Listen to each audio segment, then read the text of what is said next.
Hello everyone and welcome back to my channel. Do I have a sneaker addiction? Potentially. So if you watch my channel regularly, this feels like the 10th video that I've done trying sneakers from different sneaker brands, but that is because I have been on, well, it's for a couple of reasons, which again, I talk about in most of my sneaker videos, so feel free to use the timestamps to skip ahead if this is getting old for you. But for me, changing up your sneakers in general, I think are a really great way to insert a bit of youthfulness into any outfit. And so if you tend to wear more like classic full coverage pieces like I do, I mean, I think my clothes look very modern, but like I do wear a lot of more full coverage things. And so by adding, sneakers onto something, you can just make an outfit look a little bit cooler instantly, as opposed to like a pair of Mary Janes or ballet flats or something that's a little bit more traditional. And so I love sneakers for that reason. There's also the practicality reason, which is they're comfortable. You can walk really far in them. And so I really, especially living in New York City, I walk all the time, every day. And so it's very important in general for my footwear to be super comfortable, but it's also important for me to have very comfortable tennis shoes. So I'm going to start with talking about the brand, and that brand is Axel Arigato. And I first came across this brand actually walking through Soho.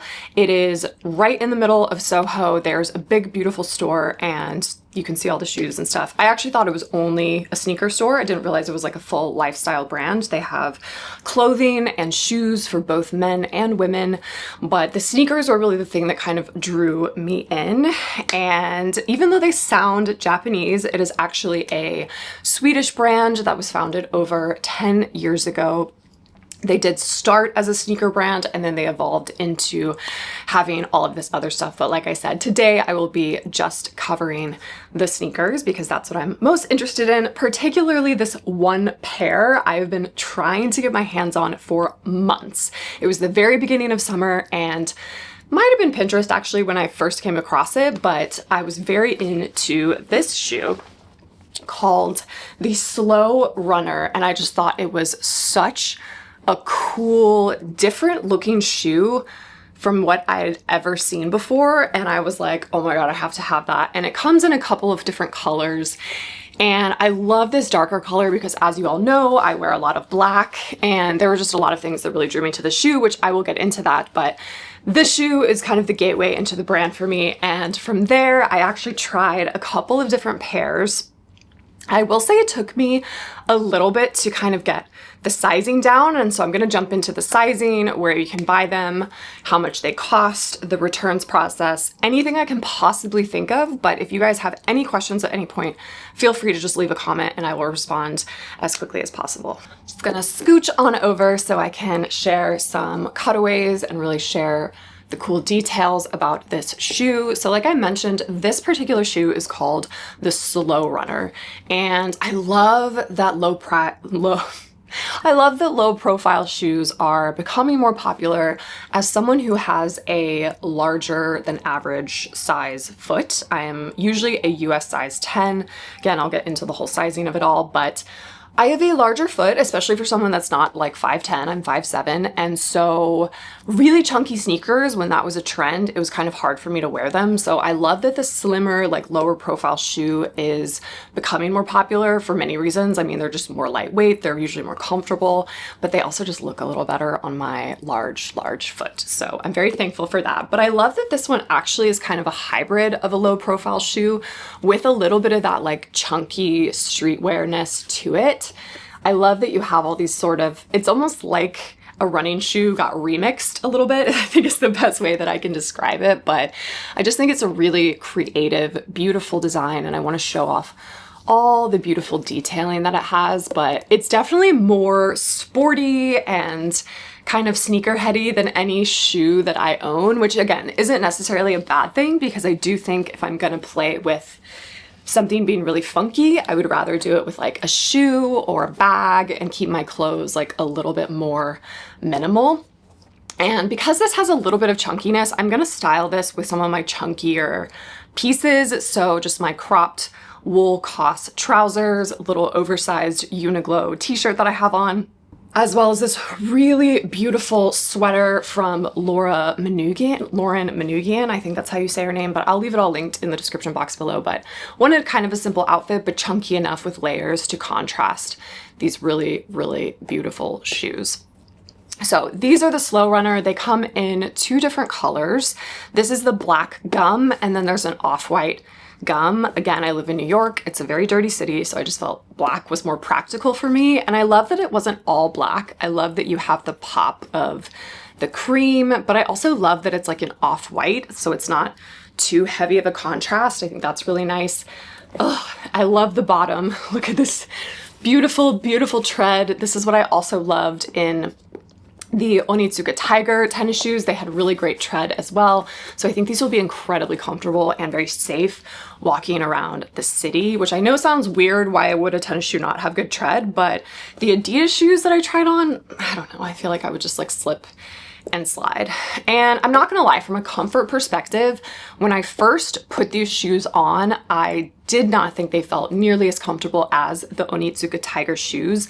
These are a lot stiffer, I think because there's so much going on in the design. There's just lots of layers of leather, frankly, and so they're super, super stiff. But as I started wearing them around the apartment, I actually really liked that stiffness, and I kind of loved the support that my foot got when I wore it, and there's good arch support. So I actually think I haven't worn these like really, really long distances. I will write back in the comments below if like they end up being super uncomfortable, but from the very minimal wear that I have gotten out of these, I actually think they're more comfortable than I originally thought when I put them on, just because they were a little bit stiffer because of all the layers of leather than the Onitsuka Tiger shoes. Price-wise, these are on the more luxury side for tennis shoes. These are 365 USD, and I really appreciate how the site has included that this includes the taxes and the duties, because you don't really have any surprises. I mean, so much has been going on with the tariffs and imports and all of this stuff that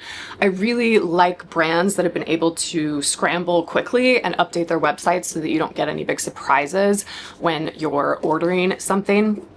And so I do just want to call out the price because these are quite high price point, but these are more like designer, again, like streetwear type apparel. So definitely going to be a higher price point than say like an Adidas, which is more of just a straight up athletic brand.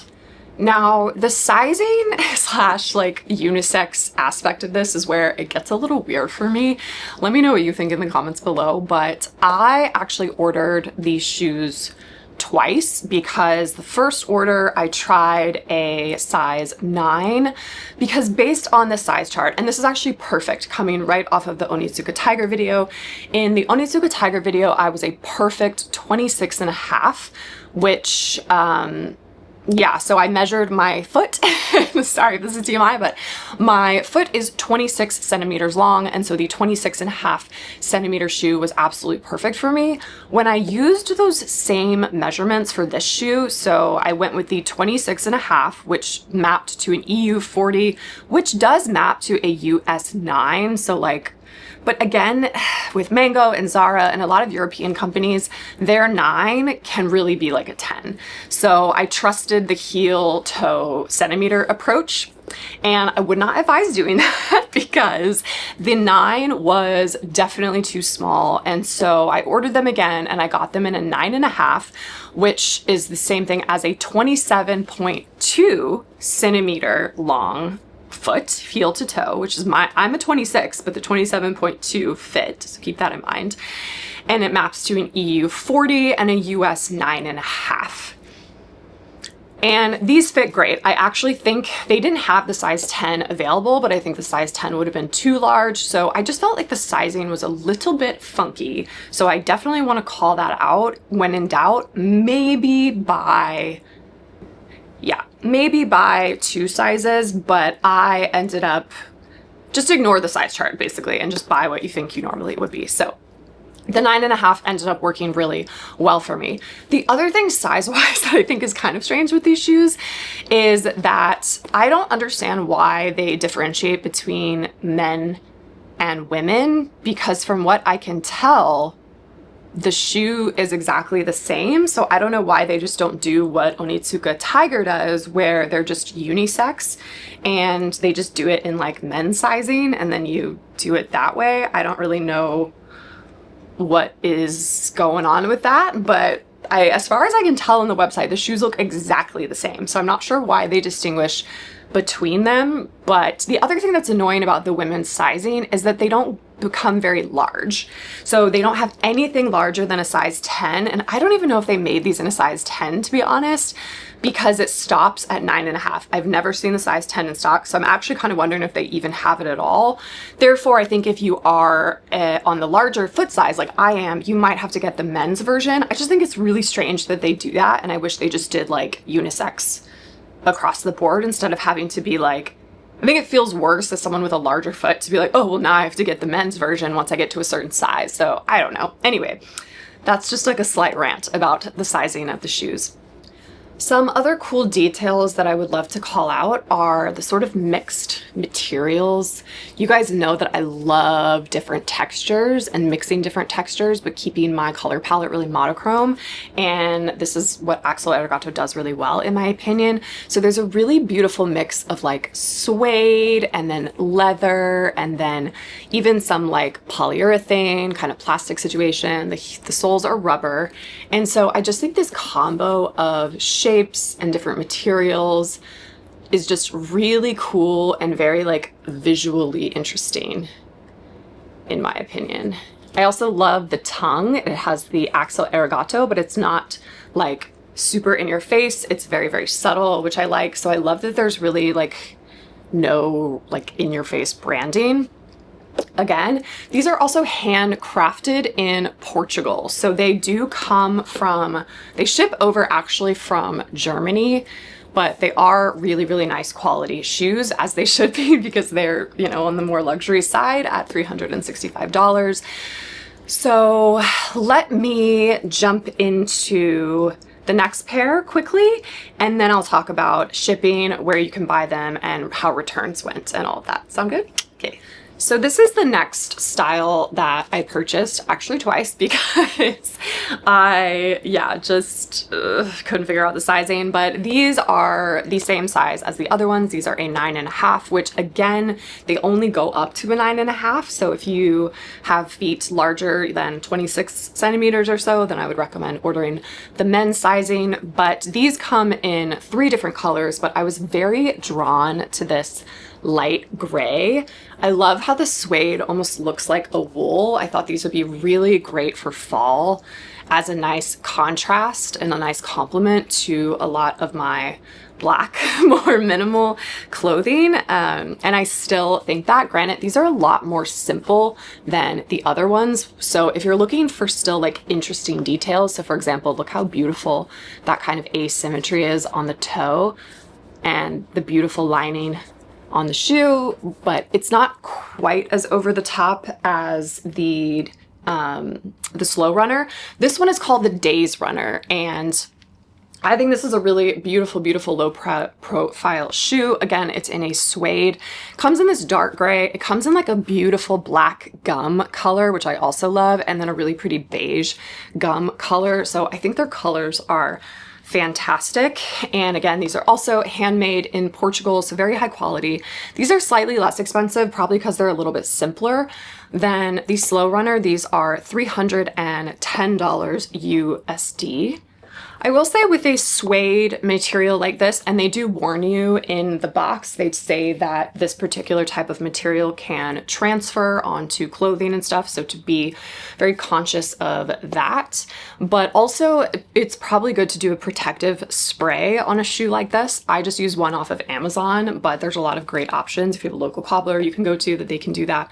But in general, I just think it's nice to like extend the life of the shoe and protect it from, especially getting into fall and winter, protect it from all the wintry elements. But yeah, I think this is really, really cool. I will say I bought them not intending to keep both per usual, just because, again, I live in New York and I only have so much space and money. So I actually think I'll probably end up returning these, not because I don't really like them, it's just because I think the Slow Runner is so unique and interesting with all of those different textures and details that I just want to really go for it, and I think go for that shoe. However, I think this is also, again, a really great option if the other one's a bit like too sporty and too out there for you. This is a very like what we love, right? Where it's like a classic. It's not basic because it has these modern, like interesting design elements to it that are a bit unexpected, but it's not something that is going to be overly trendy or that you're going to get tired of. So I think these are a really nice option as well. And again, they come in a beautiful black color too, but I think the gray is nice. I think it provides a good contrast. So let's quickly get into some of the logistics because, I mean, I guess it was a blessing in disguise that I ended up purchasing these shoes previously, because that means that I've already been through the returns process when I ordered the incorrect size, the size 9 at first. And, ooh, I just realized these have like a terry cloth inside. I love that. Oh, it can like soak up all your foot sweat. I know that's disgusting, but that's really nice. Okay. Bonus points for that. That's not in the Slow Runner. Dang it. I should have done that. Okay.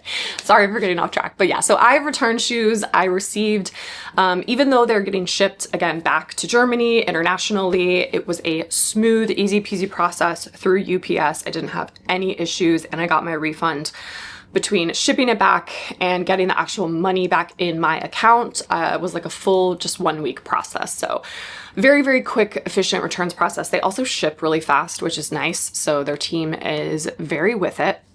In terms of where you can buy them, because they are kind of a more like niche brand, they have 10 flagship stores across 6 countries, and they have partnerships with over 250 international retailers. So they do have in-store presence, which I think is great. If you're in New York, I'd highly recommend stopping by the store just because it's a really pretty store.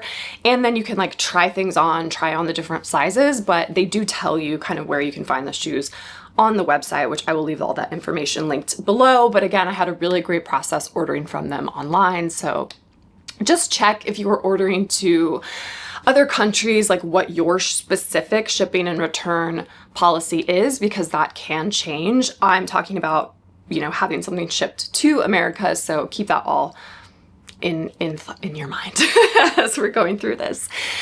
So the returns process was really great. It was completely free. I did not have to pay to have it sent back. Sometimes they, you know, will deduct $10 or $11, $30, $80 if you're Onitsuka Tiger from the cost of the shoe when you return it, but this return process was completely free and it's very easy. You just go on the website, say what you want returned, print out your label, and then have UPS pick it up, and then it's off to Germany. So I really thought the returns process was great, and I don't have anything like negative or traumatizing to say about it. The one thing I do want to call out with returns, which unfortunately is pretty common with a lot of businesses, because even really robust payment processors and retailers don't support this kind of infrastructure. I won't get into that, but like basically they don't accept, if you order something online, I can't take it back to the store to return it. So wherever you ordered it, if you bought it in the store, you have to return it in the store. If you ordered it online, you have to return it online. So that's the only thing to keep in mind. Uniqlo, lots of places do this as well. It's just a very common practice. Can be a little annoying because you guys know I love to return things in person in New York because sometimes it's faster, but c'est la vie. This is like the only little gripe that I have with it. So yeah, other than that, returns were very easy.